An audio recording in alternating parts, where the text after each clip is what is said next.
নমস্কার। আরও একটি নতুন রেসিপির সাথে তানিয়াস রান্নাঘরে আপনাদের স্বাগত জানাই। আজকে আমি দুটি খাবার থালির আয়োজন আপনাদের সাথে শেয়ার করতে চলেছি। প্রথম থালিতে নিলাম এক বাটি গরম ভাত, একটা কাঁচা লঙ্কা, এক টুকরো পাতিলেবু, সামান্য একটুখানি নুন আর দু টুকরো শসা। করেছিলাম কাঁচকলা ভাজা। কাঁচকলা কেটে পরিষ্কার করে ধুয়ে হলুদ মাখিয়ে ভেজে নিয়েছি, তারপরে ওপরে একটু বিট নুন ছড়িয়ে দিয়েছি, সেটা নিয়ে নিচ্ছি। আর করেছিলাম কাঁচকলার খোসা বাটা। কাঁচকলার খোসাটা ভাপিয়ে নিয়েছি, তারপর তেলের মধ্যে শুকনো লঙ্কা, কালো জিরে, রসুন ফোড়নে দিয়েছি, দিয়ে কাঁচকলার খোসাটা আর নুন দিয়ে একটু ভেজে নিয়ে তারপরে ঠান্ডা করে সেটাকে বেটে নিয়েছি, সেটা নিয়ে নিলাম। আর করেছিলাম পটল পোস্ত। পটলটা গোটা পটলই মাঝখান থেকে একটু চিড়ে ভালো করে ভেজে নিয়েছি, নিয়ে তারপর পোস্ত বাটা দিয়ে পটল পোস্তটা করেছি, সেটা নিয়ে নিলাম।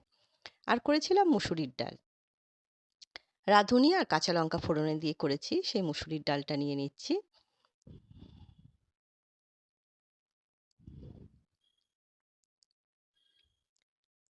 আর করেছিলাম ডিমের ডালনা। ডিমটা ভালো করে ভেজে নিয়েছি। একটুখানি ডিমগুলো আমি সেদ্ধ করে একটু চিড়ে নিই, তাহলে কি হয় মশলাটা ভেতরে ঢোকে, খেতে বেশ ভালো লাগে। আদা, পেঁয়াজ, রসুন সমস্ত কিছুই দিয়েছি। জিরে বাটা, গোটা ধনে বাটা। আমি একটু বাটা মশলা দিয়ে রান্না বেশি করে থাকি। টমেটোও দেওয়া হয়েছে। নামানোর আগে একটু গরম মশলা দিয়েছি। সেটা নিয়ে নিলাম। আর ১ গ্লাস জল তো আছেই। এই থালির আয়োজন আপনাদের কেমন লাগলো ছোট্ট একটা কমেন্ট করে অবশ্যই জানাবেন। দ্বিতীয় থালিতে নিচ্ছি ১ বাটি গরম ভাত। নিচ্ছি একটা কাঁচা লঙ্কা, সামান্য একটুখানি নুন আর ১ টুকরো পাতিলেবু। ২ টুকরো শসা নিলাম।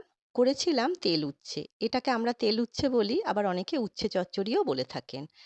ছোট, ছোট করে আলু কেটে ১ম এ উচ্ছেটা ভেজে নিয়ে তারপরে আলুটাও ভেজে নিলাম। নিয়ে তারপর নুন হলুদ দিয়ে করা হয়, একটু তেল বেশি দেওয়া হয়, খেতে ওটাও বেশ ভালো লাগে।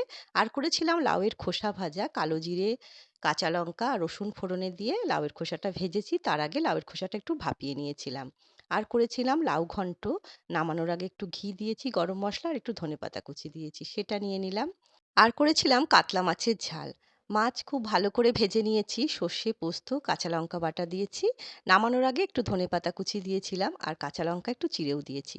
বেশ ঝাল, ঝাল করে করেছি, সেটা নিয়ে নিচ্ছি। আর শেষ পাতে খাওয়ার জন্যে আছে টক দই আর ১ গ্লাস জল তো আছেই। ২ টি থালির আয়োজন আপনাদের কেমন লাগলো ছোট্ট একটা কমেন্ট করে অবশ্যই জানাবেন। আজ তবে এই পর্যন্তই। দেখা হবে পরের একটি নতুন রেসিপির সাথে। সবাই সুস্থ থাকবেন, ভালো থাকবেন।